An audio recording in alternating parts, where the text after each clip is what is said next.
rest retained essentially the same appearance until the advent of the Model F8 with its longer gun and improved hull design in September 1942. Just 24 assault guns were in service at the time of the invasion of France and the Low Countries in May 1940, serving in 4 batteries number 640, 659, 660 and 665 respectively. Their success in their intended role of infantry support was, however, out of all proportion to the small numbers actually employed. In April, Sturm Battery 640 had been allocated to the elite infantry regiment Grossdeutschland and redesignated the 16th Company, which saw service with Guderian's 19th Panzer Corps. Although official wisdom in 1940 stated that assault guns were not to be employed in an anti-tank role, force of circumstance no, just kind of ended up using their charges for exactly that same purpose. shit. Same shit every day. Kev gets on your nerves after a while.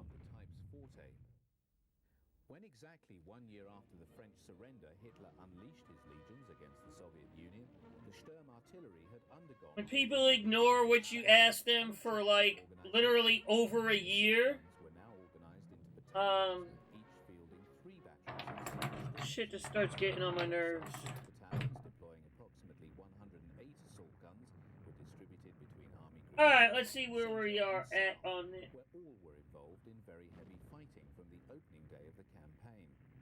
While it was intended that the assault guns would serve in their primary role as infantry support, the sheer quantity of armour thrown at the advancing German columns by the Red Army... Got it all prescribed, Doomer, good. ...long eastward advance inevitably found the Stug battalions increasingly employed in an anti-tank role, even if just to protect the infantry they were tasked to support.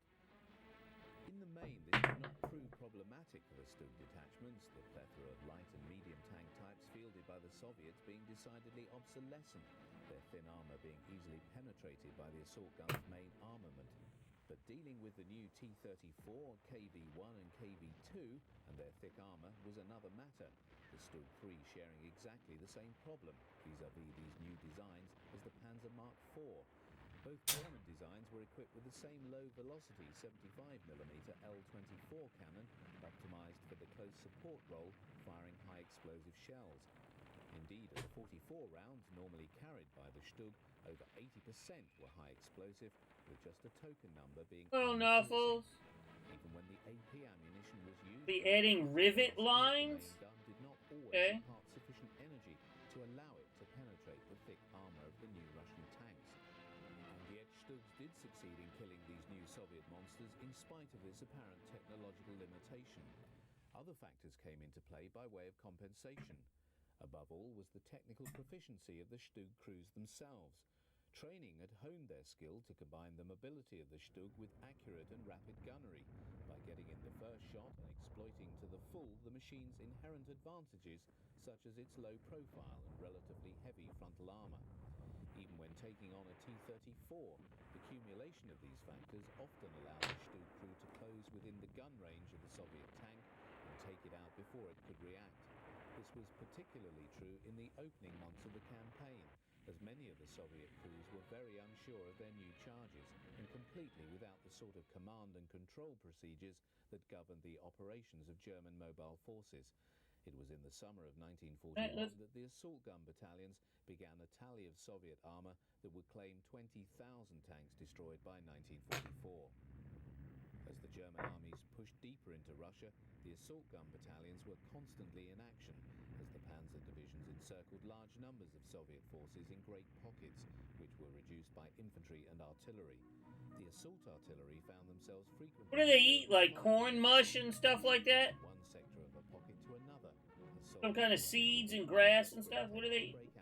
They eat, actually. Quite often this meant firing at point-blank range into whole bodies of Soviet infantry, making a do-or-death charge at the German lines. The greatest of these cauldron battles was that of Kiev, where eventually some 665,000 Soviet prisoners were taken. Corn grain, yeah, okay. Forces of Army Group South pushed further eastwards.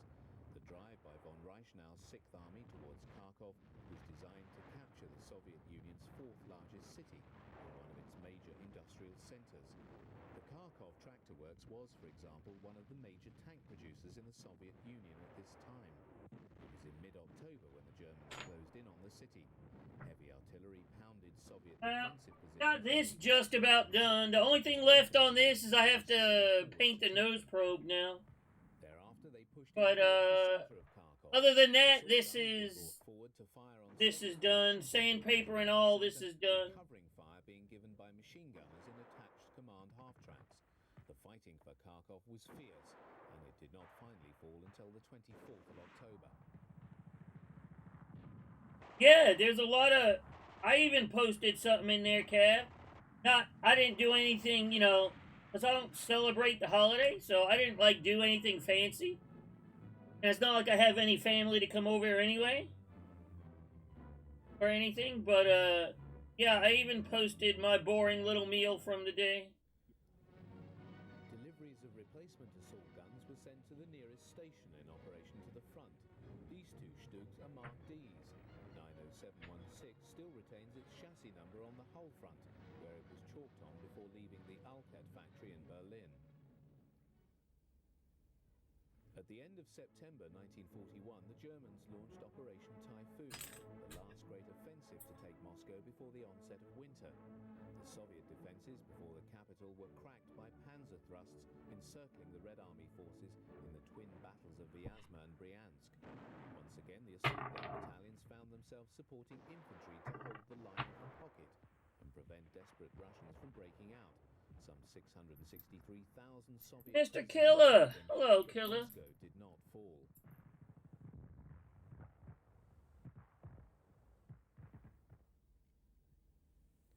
The onset of the Well, I can end the stream now. Killer's here found the Germans with his, what, 105, 108 Stug crews had to learn new stream disciplines streak. to keep their engine oil from freezing, the grease on their gun mechanisms from congealing, their sighting mechanisms from Yep, frosting. we can just end the stream right now. Stug in condition to fight was a miracle when temperatures could fall to minus 30 degrees and lower.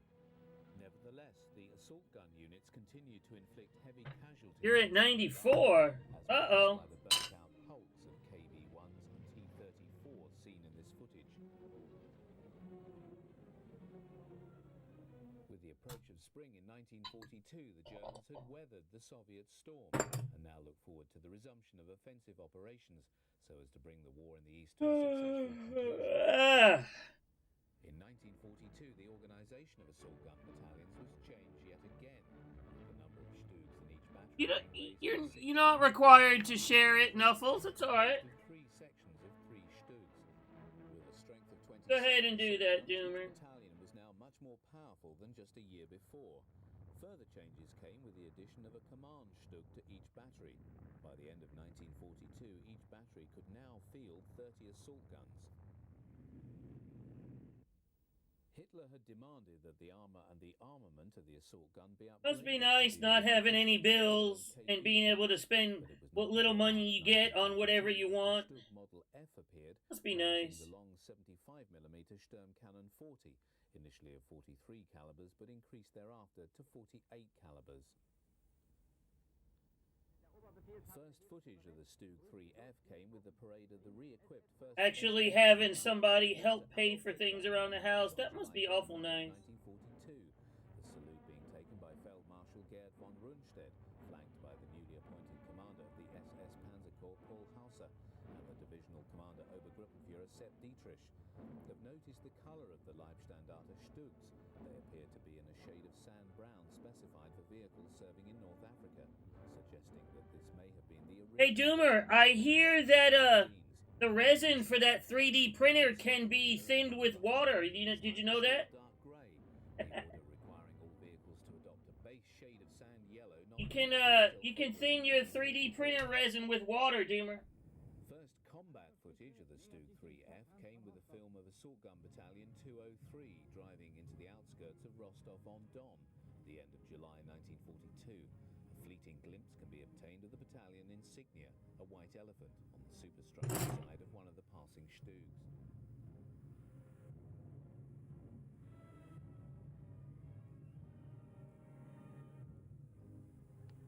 The onset of the Second Winter on the Eastern Front found the German army far more able and prepared to cope with the appalling conditions encountered there.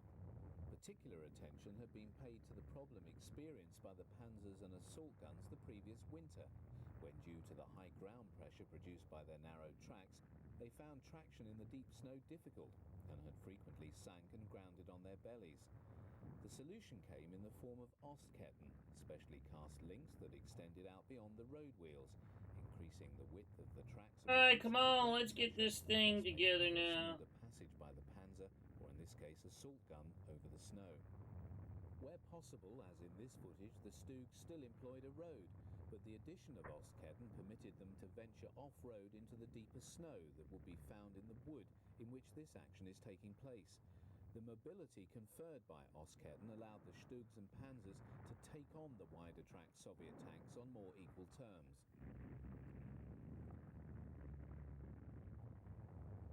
Gotta get the radio. That's right. I need the radio. December 1942 saw the final model of the assault gun enter production. Although the hull remained the same as that on the F8, the superstructure was redesigned with the commander receiving a cupola and the gunner's hatch a shield for use with a machine gun. The German war economy was undergoing dramatic expansion, and 1943 was... Where is the radio, Duck? ...leave the factory. That one of the parts that went onto the floor I'll never see again. The high production and cheapness of the Stug led to it being seen as a substitute for the tank within the panzer divisions. Small wonder that General Guderian had unsuccessfully attempted to wrest control of the assault gun battalions from the artillery, shortly after being appointed Inspector General of Panzer Troops, so as to incorporate them in the Panzerwaffe. Over 600 assault guns were assembled for Operation Citadel in July 1943. Most were deployed in assault gun brigades. Alright, what do we gotta do here? Albeit on paper this time, as the numbers of Stugs remained at 31. The Grossdeutschland Panzer... Here's the radio we gotta do. It's actually not bad. The kit radio is actually real close to it. And 3rd Waffen SS Panzer Grenadier divisions each deployed their own organic Stug battalions. This was by far the largest concentration of assault guns ever deployed for one operation. Many Stugs now wore shirts and 5mm thick steel skirts attached to the vehicle by rails and covering the flank of the machine. These had been introduced in March 1943 to provide extra protection from... You're just figuring that out, Killer? They functioned as... You're just figuring that part out. To deflect incoming shells. By the time of Kursk, assault guns were wearing the 3-color camouflage paint scheme of sand yellow as a base coat with olive green and red-brown. Numerous extra spare road wheels were carried by Stugs and Panzers for this operation. The Germans were conscious that the Soviets had laid extensive minefields and assumed many of their armoured vehicles would need to replace mine-damaged road wheels whilst on the battlefield. Nevertheless, losses of Stugs to mines were higher than the Germans had anticipated. Hello, Zero. Successful assault gun commanders were feted as heroes in the German press. This is Hauptmann Franz, CO of the Stug Battalion of the Grossdeutschland Division, after receiving his oak leaves to the Knight's Cross. Max Wunsch was a Hauptsturmführer with a Leibstandarte. No, he'll do what he usually does, Cav. Just repeat what he's heard everybody else say on the internet. But perhaps the finest assault gun commander of all was Hugo Primozic, who became the first NCO in the German army to be awarded oak leaves to the Knight's Why Cross. form your own opinions? Just repeat what everybody else says. Isn't that what you're supposed to do nowadays? The Red Army launched a whole series of offensives along the southern front.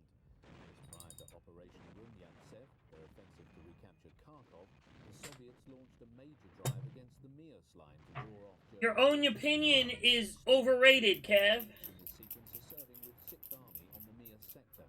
A ferocious battle raged with the Germans first blunting the Soviets before launching their own counter-offensive in August, which retook the territory lost to the Russians since the 17th of July.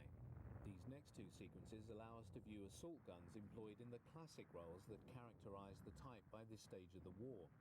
In the former, a number of Stug IIIGs move forward carrying Romanian infantry on their rear deck to attack a hill. Alright, we got a couple wires we gotta put on this. While the Stugs offer fire support by employing high explosive shells to keep down the heads of the enemy. Here, the Stugs are executing the very task they were created for. In the second, we see assault guns being employed in the role that increasingly became the type's forte, that of tank destroyer. A group of Soviet Hit tanks everybody's is seen favorite approaching the wires. German position. My One thing is of a wires. captured Panther, which is knocked out, and the Russian crew taken prisoner. The particular sight employed by the Stug commander allowed him to range out to a maximum distance of 2,000 meters when employing armor-piercing shot, and 1,500 meters when using the lighter AP-40 shell. The high muzzle velocity, flat trajectory 75mm Sturm Cannon 40, allied to the superior optics of the Stug, allowed a good crew to hit the target within the first few shots. Too The thick. Stug's main armament was more than adequate to deal with the once deadly T-34-76 at long range, as seen here. When the Italian surrender was announced on the 8th of September, Hitler ordered the activation of Axis, the contingency plan for the occupation of Italy. Numerous military units travelled through the Brenner Pass into Italy, including this assault gun unit. The Stug was to play an important role in the German defence of the peninsula, the terrain of Italy proving more suitable for assault guns and self-propelled guns. Let's curve this Indeed, wire. the Germans maintained very few Need something panzer divisions round. in the Italian theatre. Assault guns were also to play an important role in southern Italy when, on the 9th of September 1943, the Allies landed at Salerno. Their expectation was that they would face little opposition and that Naples would be rapidly secured. While the landings did catch the Germans by surprise, their forces in the area, 10th Army under General von Wiese... I don't mind if you have a discussion about 3D printing, to be honest with you. About 100 panzers and 36... It's part of modeling, so it kind of fits. These went into the attack on the 9th. Naval gunfire, Allied tanks... You know what I'm saying? It fits the stream. I don't mind if y'all talk about... I don't know. I can't really, I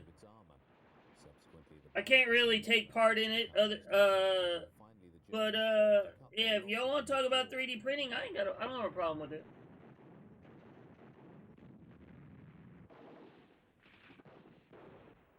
This Stug III F8 in Italy belongs to the Hermann Goering Panzer Division, which was refitting in the Salerno area after service in Tunisia and Sicily. 6 months later, assault guns Model Gs, the Hermann Goering Panzer Division, were part of the German... We'll have to ask Ollie when he comes by here in a little bit. The 4 battles fought for Monte Cassino between January and May 1944 made the fighting for the rubble that was... Alright, let's get this power cord. Monastery some of the most vicious of the European campaign.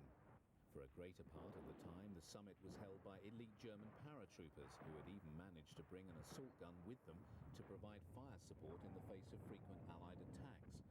The tactic of the Stug mirrors the employment of assault guns all over Italy.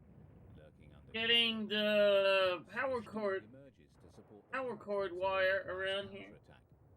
Unable to use its mobility to any real degree because of the debris, it employs its tracks to turn on the spot and bring its gun to bear where needed. However, Allied artillery spotters in the ruins could call down artillery fire very quickly, and so having fired its gun, it would retreat back under cover. Once we get the radio installed, we'll add some of the other wire for the headsets. Vital help in their defense of the summit.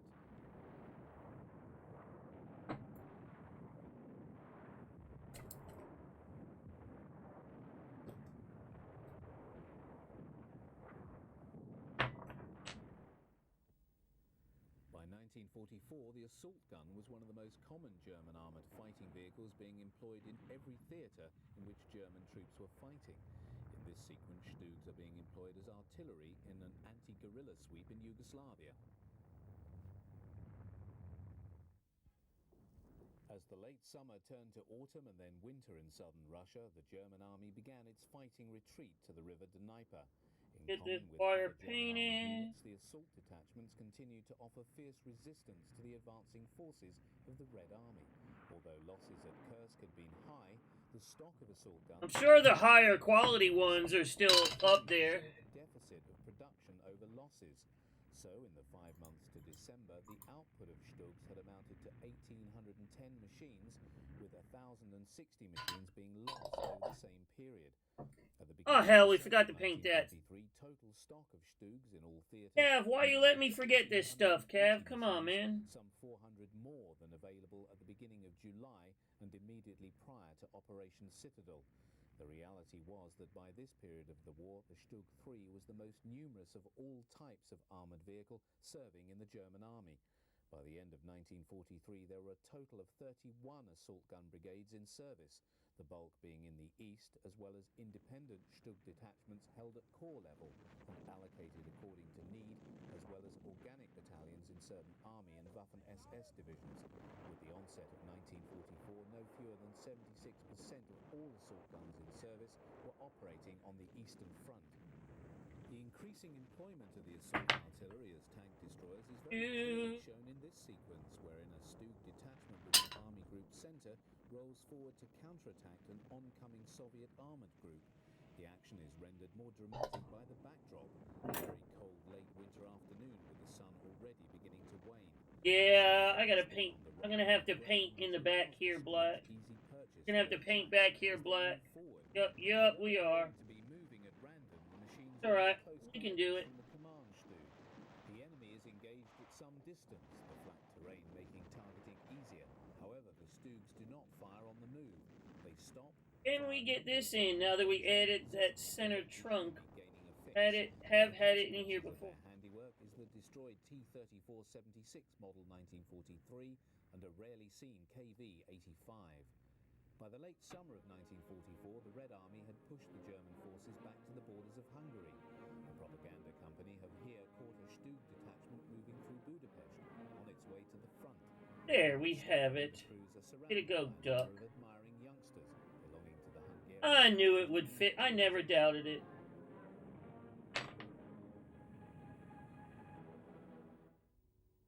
In the subsequent fighting on the Hungarian plain, assault gun units were heavily engaged against Soviet armour, while also being employed to give fire support to local infantry counterattacks by Hungarian and German troops.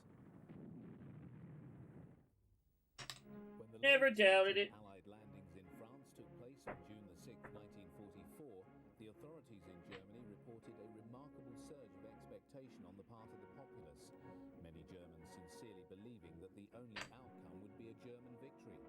The key to the German plans to defeat the Allied landings were the armoured formations. Atypically for this period of the war, there were far more panzers present in France than assault guns and self-propelled guns. The total number of panzers on strength on June the 1st amounted to 1,140 machines, whereas there were just 393 assault guns and other self-propelled weapons. Although two assault gun brigades... oh, it's not down in the back. Why is this not down back here, Duck? The tank destroyer battalions of Panzer divisions, SS Panzer regiments, and the Stug battalions of the 1st and 2nd SS Panzer divisions.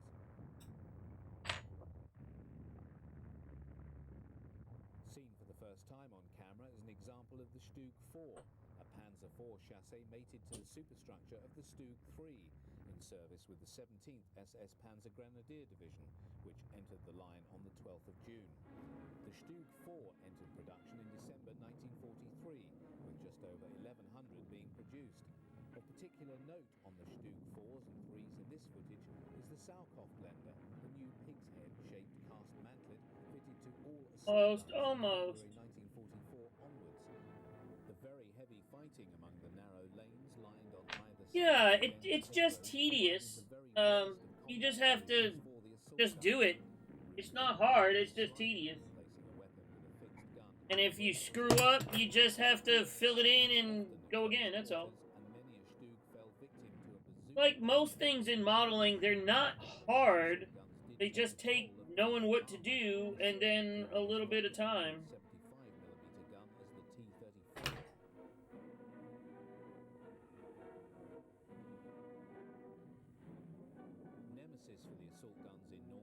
To try to follow it online, it seems like all of the online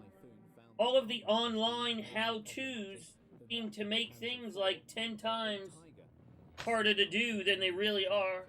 When skies were clear, and even then their machines had to be liberally covered with foliage, allowing the crew to rapidly drive their Stug off the road when the dreaded Yabos appeared and meld, if possible, into the hedgerows. Well, that's why you come here, Nuffle. Extremely hazardous for German armoured vehicles, in spite of the large flak umbrella provided. Although large numbers of That's why you come in here. the firepower of of the mass 20mm, 37mm, and 88mm. But yeah, I know most online tutorials make things way more complex than they really have to be.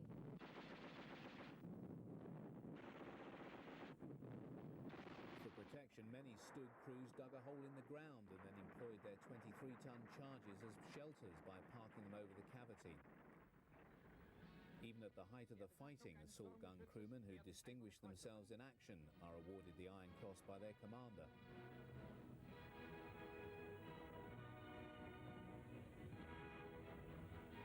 Shown at the same time is assault gun commander Oberleutnant Franz Ludwig, who was awarded the Knight's Cross in Normandy for the destruction of 16 British tanks. Oh yeah, I try to make things easy for people to understand. By August, the strain of battle and the knowledge that Yeah, that and a lot of them, I think, are trying to make themselves look smarter or better or more talented, whatever you want to call it, than they actually are. Oh, if I use fancy words and make this sound complicated, everybody will think I'm better than I really am, you know? Whereas I don't care what y'all think. I don't care if y'all think I know what I'm doing or not. I really don't care. Here, a number of Zimmerit-covered Stug IIIs are cooperating with a number of Marder 3 self-propelled guns and have succeeded in brewing up a British Achilles tank destroyer.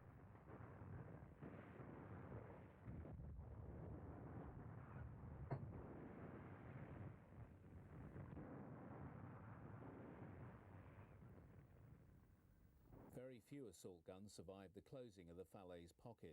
This late model Stug IV is covered with Zimmerit anti-magnetic mine paste on all of its vertical surfaces, as Hello, is Hayes. Stug III equipped with the Salcom. Yeah, exactly, Kev. That's what I mean. They just want to make them make themselves seem more, you know, more whatever than they really are. By its crew as the Seine bridges were down.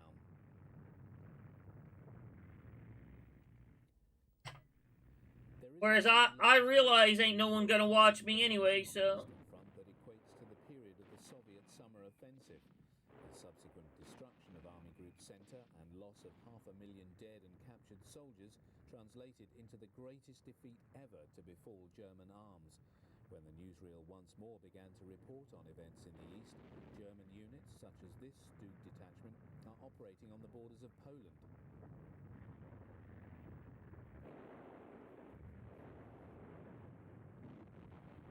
Yeah, I'll show you how to do a car body.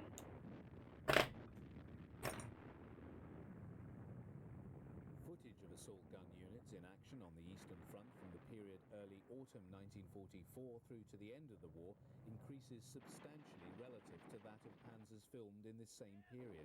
In nearly all cases, Stug units are shown employed in the tank destroyer role, operating in conjunction with anti-tank guns and 88mm flak guns as they take on Soviet armor.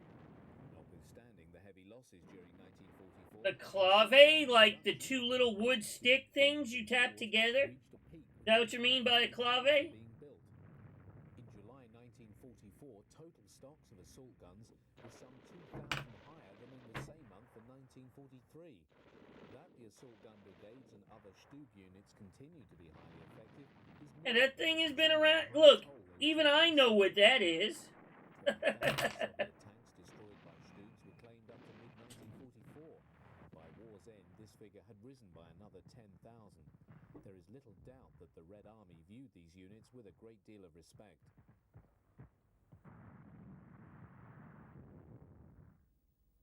On August 1st, 1944, General Bor Komorowski, commander of the Polish Home Army, gave the order for the Warsaw Uprising. Within 4 days, the Poles had seized 4/5 of the city.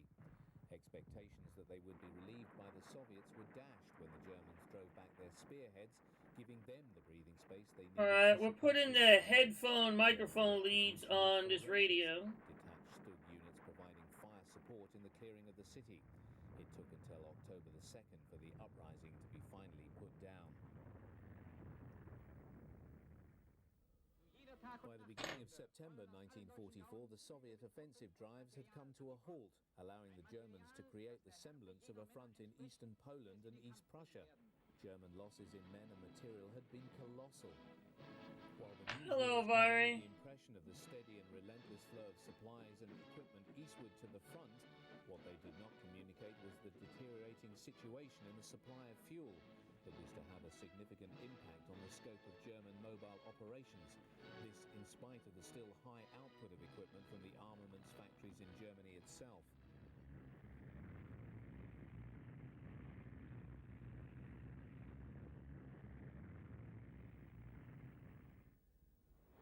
Under a barrage provided by Vespa self-propelled guns, an assault gun detachment moves against Soviet positions in Lithuania. At least one of the assault guns seen in the footage is a late Model G with Sauerkraut blender and a thick application of Come on, Duck. applied to the front and side of the superstructure. The other Stugs are earlier models and all have a liberal application of Zimmerit anti-magnetic mine paste. There we go.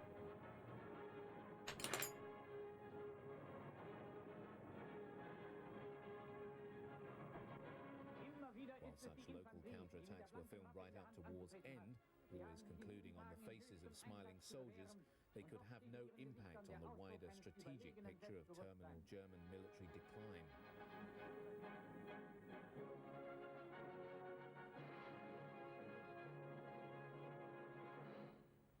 Unlike in the West, the scale of operations on the Eastern Front precluded the Soviet Air Force achieving the same degree of air superiority.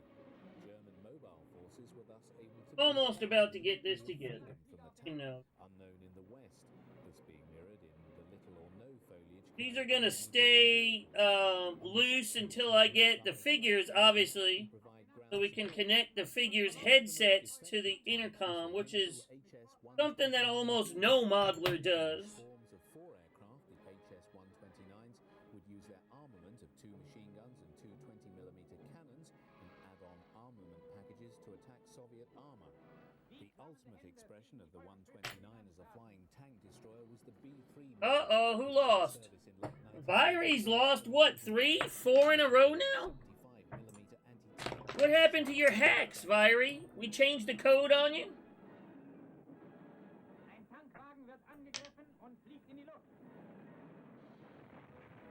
Uh-oh.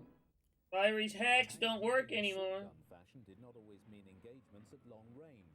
In this case, Stug III's crewed by paratroops advanced towards known Soviet positions, carrying small groups of infantry equipped for close combat with tanks. Their weapons are the formidable one-shot... It's funny, because you actually have a higher percent than you did yesterday.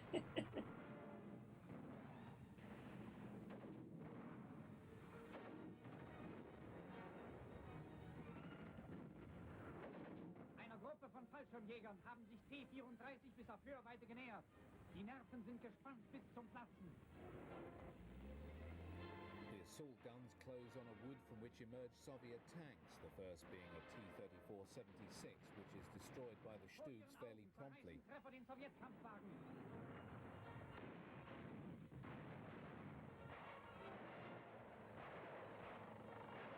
Da, weitere Panzer. Unsere Männer fürchten auch diese nicht.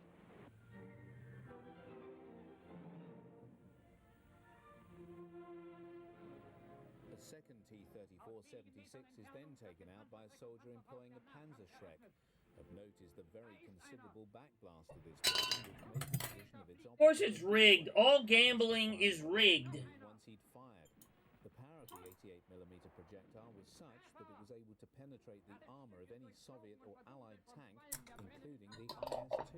Literally, all gambling is rigged, Viri. You don't realize that by now? Which has actually been destroyed by the Stugs rather than by the infantry weapons.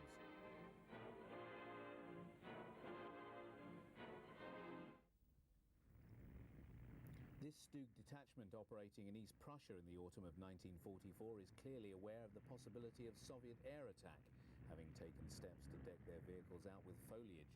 The operation would seem to be a limited one of retaking a village that has fallen into Soviet hands. Many of the Stugs are late models with the sow's head mantlet and steel return rollers. All, however, are festooned with the tackle and clutter that You got a lot done today, then. their rear decks and retained in place by improvised metalwork welded on. Damn, you're starting to build as fast as Duster. Sign of the enemy gives the impression of a reconstruction for the benefit of the propaganda film team. The Germans were no The only difference is he puts fake markings on everything. You put Portuguese markings on everything. I think that's the only difference. In the same activity.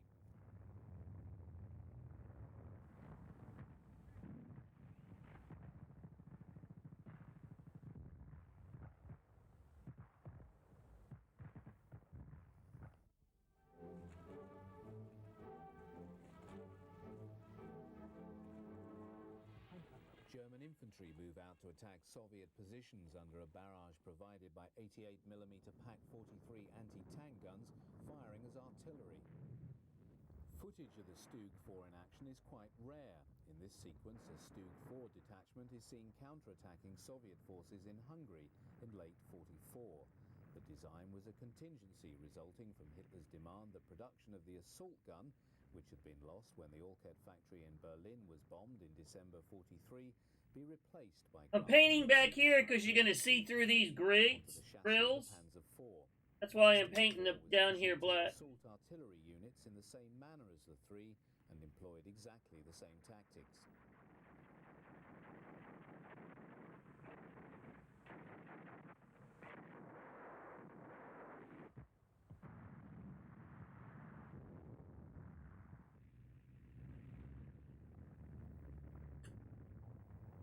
Hitler retained strong armoured forces in Hungary to contest the Soviet advance there, even at the expense of his forces in Poland. Numerous Stug units were in action, and footage from that front allows us to see many of the features to be found on the late Model Gs, leaving the factories from March-April 1944 onward. Apart from the occasional Stug III... Struggling with decals, huh? That's okay. I'm struggling with life. That's okay. ...to the roof of the vehicle, in place of the former shield used with the MG-34 or 42. This allowed the gunner to fire the machine gun, now permanently fixed to the roof of the Stug, from within the machine without exposing his person. Oh, are you curious, Cav? Do you really want to know what I said, Cav? Alright, Fiery, the reason they're silvered is what you should have done after you put it on. You should have cut away and removed all that clear carrier. You should have cut away and removed all that all this clear carrier in the middle. Get rid of it. I know you've seen me sit there and cut the center of the decals out. You have to remove all of that clear carrier from in there. Well, go ahead and do it. Get you a very brand new sharp blade. Make sure you hold it flat and cut that. Cut it. Get that carrier. Scrape it off. Get rid of all that clear carrier out of there. Same thing with all of this. Same thing with all of this. Go ahead and cut and remove all of this clear carrier and just leave the colors. That's where your problem is. The auto mod blocked because I told him to fuck off. Literally, I said fuck off. And, you've never seen it. You have no idea. And the auto mod blocked when I said fuck off, Cap. Played an important role in tying down Soviet forces that could have been employed elsewhere.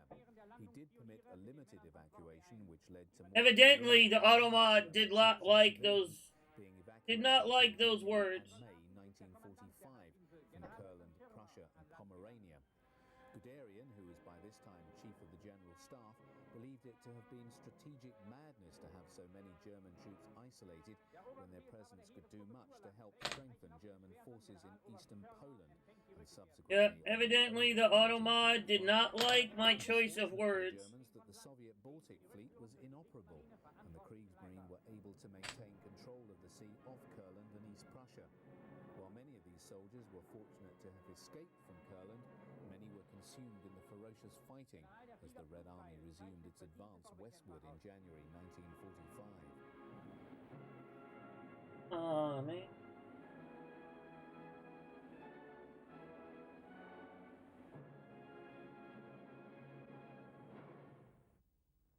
In spite of its isolation, footage of the fighting in Kurland still reached Germany. Although Soviet forces launched a large number of attacks on the position, it would seem that beyond a certain point they regarded the German forces there as being militarily of little consequence. Cut off as they were from the main front, The German forces in Kurland had thus to fight off Soviet forces on the defense perimeter with declining assets. Units were stretched thinly, and counterattacks on Soviet positions, such as that seen in this footage, carried out by a small Stug III detachment and supporting infantry, were at best ripostes. The resources were simply not available for it to be any other than a very local counter. Yeah, that's what the Automod didn't like. Alright, now we got a radio in here with the power cord and 2 headset leads. Sniffer! Which one? There's 2 of them, but no, it's not. One is right there, and the other one is right here. They are not finished yet. This one's ready for some decals. And this one will be ready for paint soon. But no, they are not finished yet. 1944, heavy fighting was taking place on the western borders of Germany. Assault guns carrying infantry are seen counter-attacking forces of the US Third Army in the Saar. The heavy camouflage netting and foliage on these machines is testimony to the crew's respect and fear of the dreaded Yebos. The Stugs are operating with Panther medium tanks, and when fire is opened on the US forces, most of the armoured vehicles do so from under the cover of woods. Under such conditions, both Stugs and Panthers are best able to employ their longer-ranging guns over those of the American Sherman tank.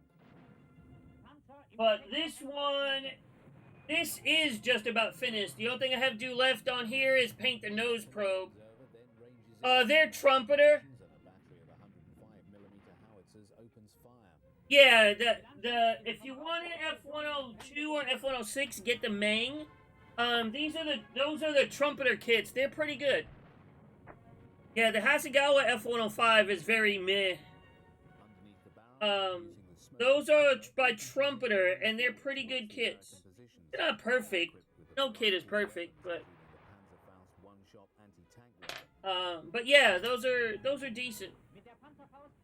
Literally needed just about no filler on them at all. The Shermans and half-tracks would seem to have been brewed up by long-range gunfire from the assault guns and Panthers. At least 2 of the... Alright, let's paint the clips holding these. The intensity of MP. which has burnt off much of their paint and reduced the rubber on the road wheels to ash.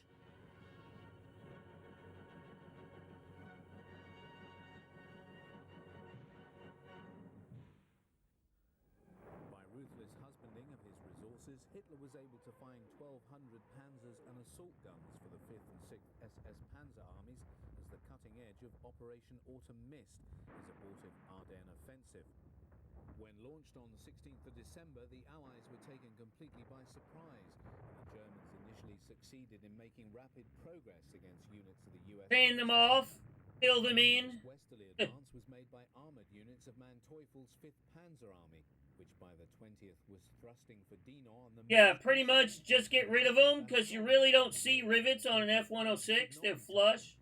With a major impact on the German advance, which by the 20th... You know, real F-106 is got flush rivets on it, so you really wouldn't see them, especially in 70 seconds. The low cloud which had grounded Allied air power for nearly 10 days cleared.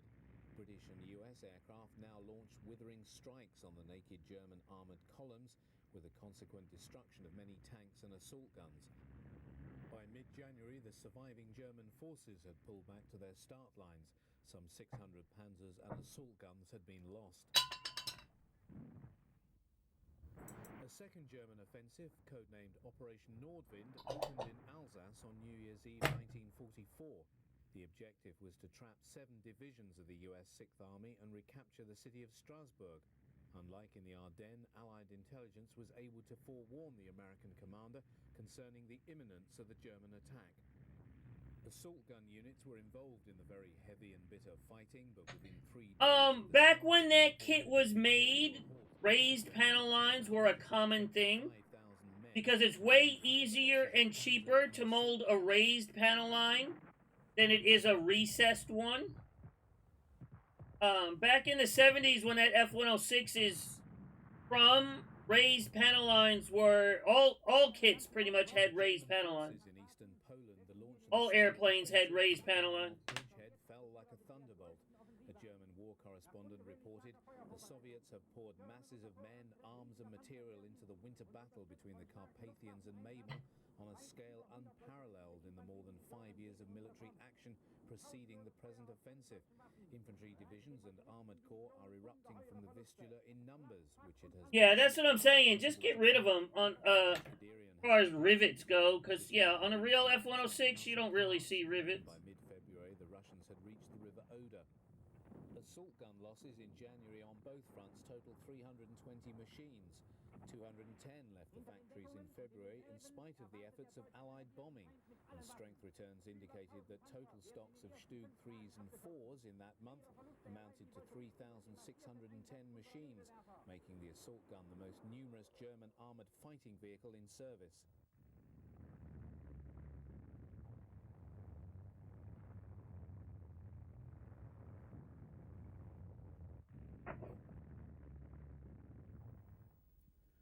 The dire German manpower situation in the second half of 1944 forced the issue of a proclamation in October calling to arms all able-bodied males between 16 and 60 as part of the Volkssturm or People's Guard.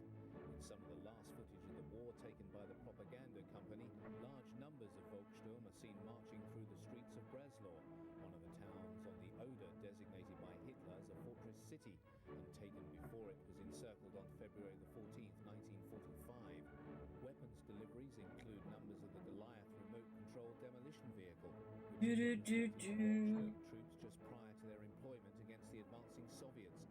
Dressed in a fashion that made them appear very similar to their enemies, these poorly trained civilians in uniform of distinctly dubious military value were led out to fight against overwhelming Soviet forces.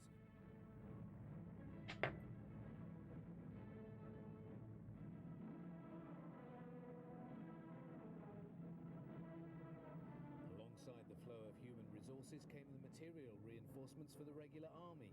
Aboard the trains coming from the west, it is possible to identify, apart from the lorries, softskins and heavy cars, a solitary King Tiger and a number of Jagdpanzer 470s. Assault guns belonging to a Waffen-SS Panzer division arrived. Glad all of y'all showed up today. Late model 251 armored One of those days I didn't know if anybody was even going to be here. Dismount from the lorries are liberally equipped with Panzerfaust and Panzerschreck anti-tank weapons. But I figured, you know what? We're going to come on here anyway. We don't need viewers. If anything, we'll just talk to ourselves. Detachment of assault guns.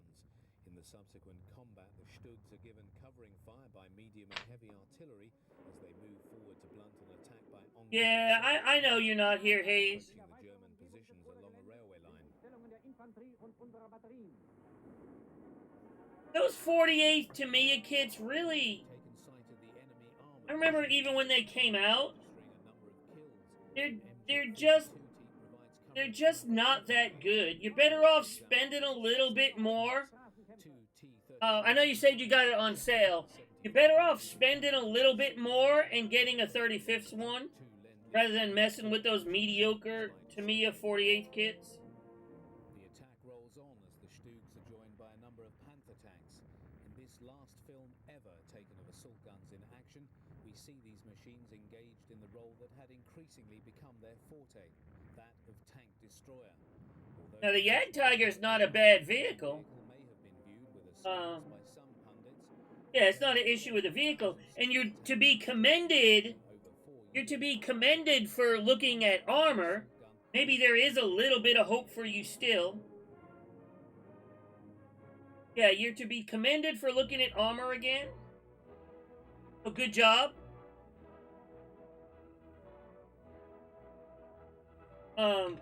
And to me, his stuff is just so overrated. Yeah, I don't even have an Amazon account.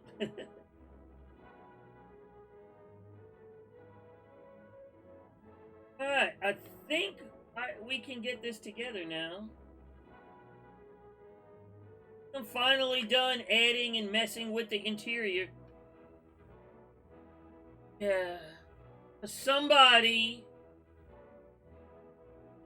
You know, somebody talked me into, opening the hatches.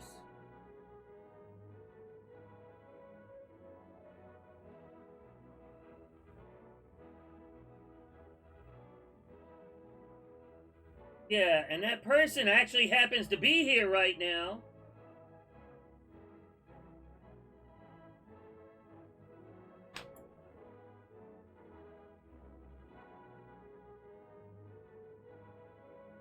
No, no, it wasn't Bart. It was a certain Knuffles shithead. Whatever the hell their name is.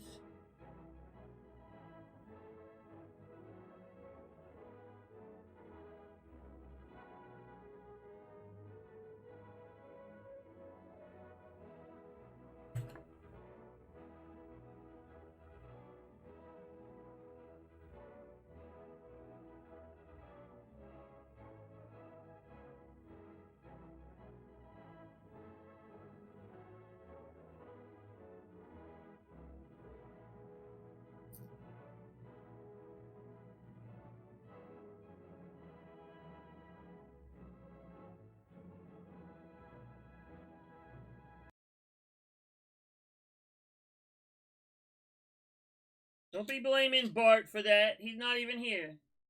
Whatever you do it for less at Harbor Freight.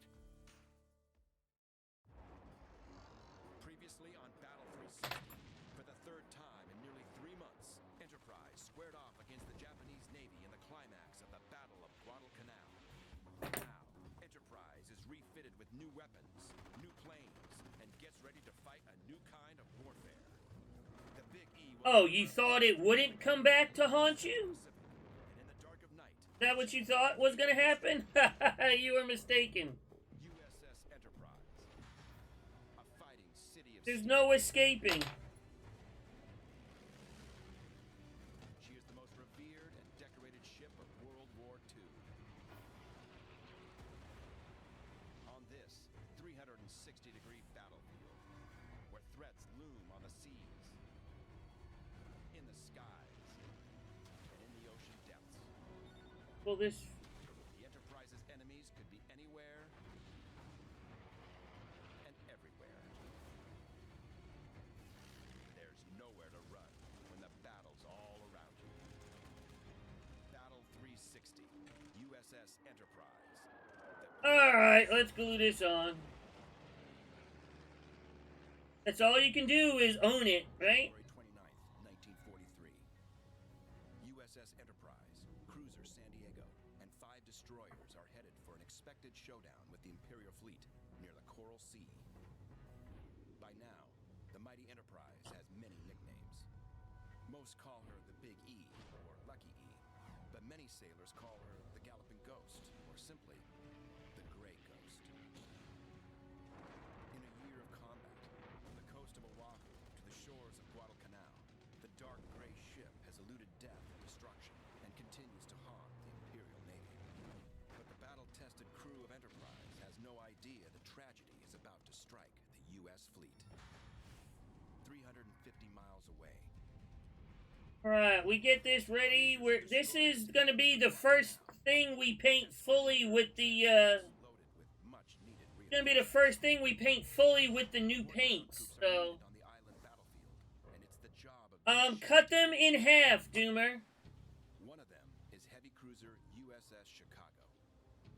Chicago, sister to the old Northampton, which had fought beside the Enterprise throughout 19... Cut them in half, like... by a squadron of 6 when you pull out a piece, right? and a giant half When you pull out a piece, steaming at a steady 24 knots. Chicago use a ruler. transport Use a force ruler. 150 Cut 'em in half. nautical miles Then you have 2 pieces. of Guadalcanal.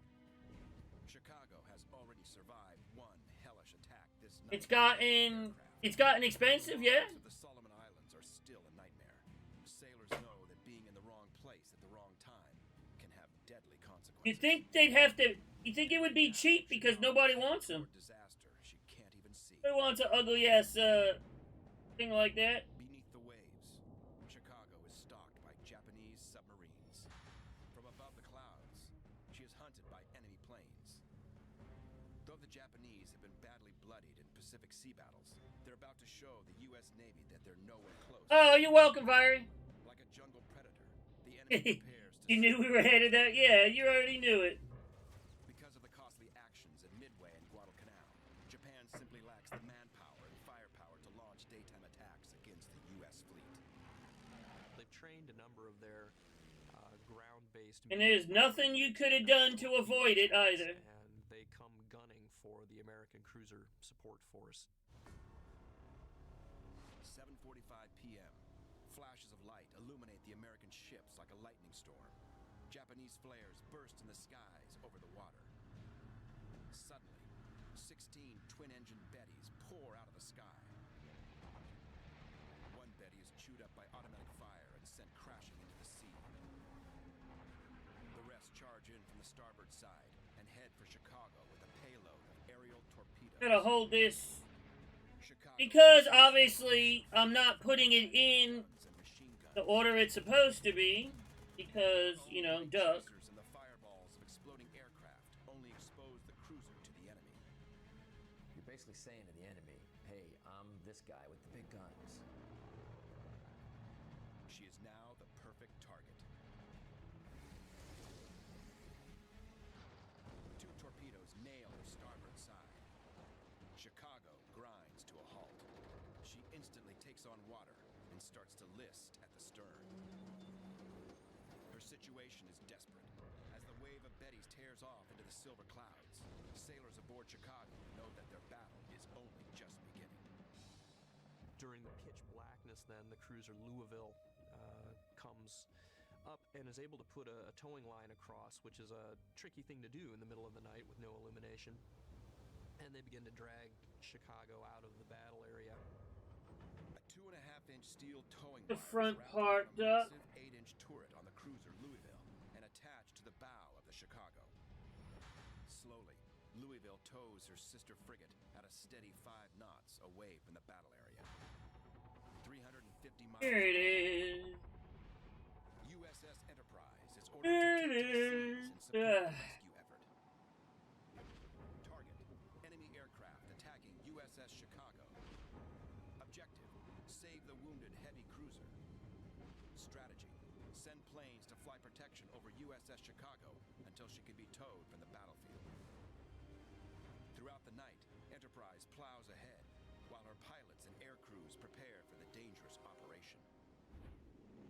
January 30th, 1943. I knew it The sun would rises fit. over the Solomon Sea. Warplanes roll down Enterprise's wooden deck and take off in search of the crippled There was only Just after like 7 a.m., certain ways they were Enterprise painted, continues to Doomer. locate Chicago and her task force. There wasn't a whole lot of them with a lot of variants. Get underway. I mean, with a lot of Towed camouflage variants. by another ship at about 4 knots, just barely getting underway. So they can't go very fast, they can't maneuver, so yeah, they're definitely sitting ducks. They just got to rely on the support around them to survive that. It's a haunting replay of attempts to save USS Hornet at Santa Cruz. Enterprise's sister ship Hornet was crippled by torpedoes in the October battle. Before she could be towed to safety, she was finished off by another round of warheads. If the Japanese return, Chicago will provide an inviting target. For a surface ship, they have basically 2 non-offensive weapons at their disposal. One is speed, 2 is maneuverability. When you go in, attach a tow line to a disabled ship, and try to pull her to safety, you've just given up speed, and you've given up maneuverability. So, all of us are here to talk about trading. Right now at US Cellular, you can get a new phone without having to trade in your old one. Trade you my PB&J for that phone. No, kid, you don't have to trade. See? $830 off any phone at US Cellular. No trade-in needed. You drive a hard bargain. Boom. Chocolate milk. You don't have to trade. I'll take the chocolate milk. Okay. Get $830 off any phone. No trade-in needed. Fender time. The reason I'm putting the fenders on Pretty predictable. before I put the rear plate on is to get it lined up. This actually sits on top of the fender. Control the air over the damaged cruiser, on the lookout for enemy intruders. At the same time, the fleet tug Navajo comes alongside Chicago and takes over the task of pulling the heavy ship. Tugs like Navajo are unsung heroes, named after the native people of the desert Southwest. Navajo is 1,200 tons of workhorse. Armed only with a single 3-inch gun and two Get the fenders 50-caliber on. machine guns, the little 200-foot ship sticks her neck out for cruiser Chicago. Tense hours pass as Enterprise pilots watch the rescue operation unfold. For the moment, the skies are clear.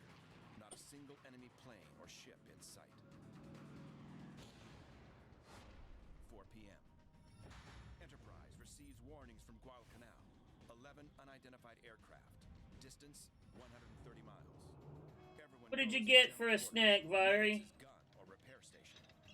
Ammo is broken out of lockers. What did Viry get Put for on a helmets and snack? life jackets.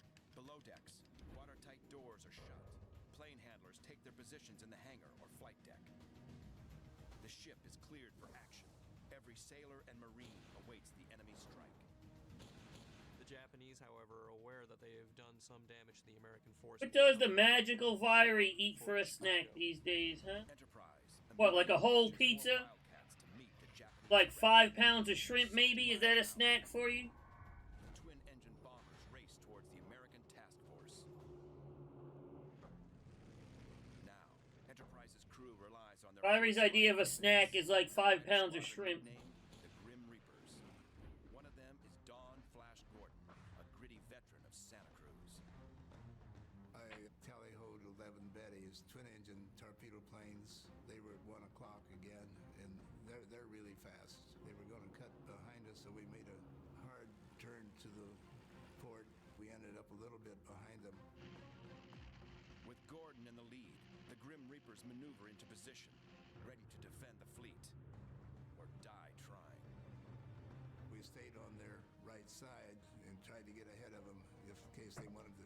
Lunch was lamb. Now, see, that's something that's very expensive and very hard to get around here. As the Japanese flyers race toward the Chicago. There was a formation. Yeah, lamb is definitely not easy to buy, not cheap or, like, easy to buy around here. The Wildcats bear down with withering 50 caliber firepower. I burned that lead airplane and it fell out of formation. And the second one was burning and it was falling out. Gordon and the pilots of Fighting Squadron 10 hammer the enemy. Lamb is like veal. That's hard to get. That's expensive and hard to get around here too, veal. Very, very good job and practically wiped out that enemy fleet of planes. But somehow, 4 Bettys survive the Grim Reapers and release their warheads on USS Chicago. At the last possible moment, Navajo tries to turn Chicago to face the enemy and make her a smaller target. But just as Navajo pulls the cruiser head-on with the enemy, the fearsome torpedoes pound into Chicago's hull and detonate in a horrendous blast. The Big East Oh, it's one of the animals that you have? That's what you're eating? Like one of your animals? sweep in and pour hot lead. Wait, you sure it's not one of your kids you ate, is it? Not one of your children? Are blasted into the afterlife. Only 2 will survive their encounter with Enterprise. One went east and one went southeast. And the nearest one was going east, and I down on the water, and so I got on the water and raised my nose to fire at him. I'm sure I had full throttle on, but But the damage is done. Back on USS Chicago, her survivors abandon ship and can only stand by and watch the bitter end. Below decks, seawater pours through the torpedo holes, rushes over bulkheads, and fills compartments, one after another. From her lower holds and engine rooms to the storage areas, magazines, and passageways, Chicago is soon completely flooded. As she takes on more weight, she slowly starts to roll to her starboard side. Topside, Chicago has one final honor. As flames from the torpedo blast rage on, the heat reaches the powder supply for the 5-inch guns. Does anything else have to go on for the inside? The battle colors still waving in the breeze, Chicago fires off one ghostly salute to her sailors. Then, her heavy superstructure pulls her right over on her side, and Chicago quickly slips beneath the waves. The whole sinking takes... And all you need is some wire and tube. It's not really that hard to do, Doomer. This ship is their final resting place. Chicago is then the last large American warship that's lost during the Guadalcanal fight. The loss of the heavy cruiser she was sent to protect is a terrible blow to the Big E. Enterprise simply isn't used to failure. But, though the Chicago was lost, the troop transports she had sailed to defend still delivered their Marines ashore at Guadalcanal. In 6 months... Workable parts are kind of pointless unless you want a toy. 29 ships... I don't make toys, sorry. ...aircraft shot down. But the Japanese have lost nearly 30,000 men. 38 ships. Workable parts, removable parts, all that kind of stuff. Yeah, I don't make toys. A U.S. victory at Guadalcanal is undeniable. Now, the U.S. has a major toehold in the South Pacific and an important airbase to launch strategic missions against the enemy. The life and death ordeal at Guadalcanal is finally over. Mission accomplished. By 1943, not a single surviving American warship has seen as much combat in the Pacific as USS Enterprise. From Pearl Harbor to Midway. From the Marshall Islands to the Solomon Sea. Nearly a dozen battles and thousands of sea miles. A score of Imperial ships sent to a watery grave. We were on the best ship in the Navy. It was going to take care of whatever needed to be taken care of. There was no question but what we were. Right, there's the main. All that's left now is details. Enterprise has already seen almost every Main battle of armor components are done. The hull is done. All that's left now is to add details of one form or another. R&R at Espiritu Santos. As Enterprise makes her way into the island base, Starting to look like something. officers fresh from midshipman school arrive for assignment. One of them is Oregon native and gunnery Well, I don't know what, but it's starting to look like something. and a handful of other officers have just completed a long journey across the Pacific for a rendezvous with Enterprise. It was the first aircraft carrier, I guess, that I... Now we can throw it out. Let's throw it in the trash. We don't need it anymore. From a distance, and it was a beautiful, big old gray ghost. For Peck and hundreds of other sailors, his first glimpse of Enterprise is love at first sight. It's so big, it looks so strong, and the goose pimple just run up and down my back, and they welcome. When you find a deal on your favorite thing in the McDonald's app and order it, does that technically count as online shopping? Save money. Together, okay? Ba-da-ba-ba-ba. At participating McDonald's, prices. Yep, now it's time to play with it, Hayes. And signed us in and told us where we were going to sleep that night. And that's Oh, I came to the now it's time to play with it. To carriers like USS Enterprise, Espiritu Santos offers a safe harbor where ships can be refueled and supplied with ammo and reinforcements. These fleet operating bases gave us a base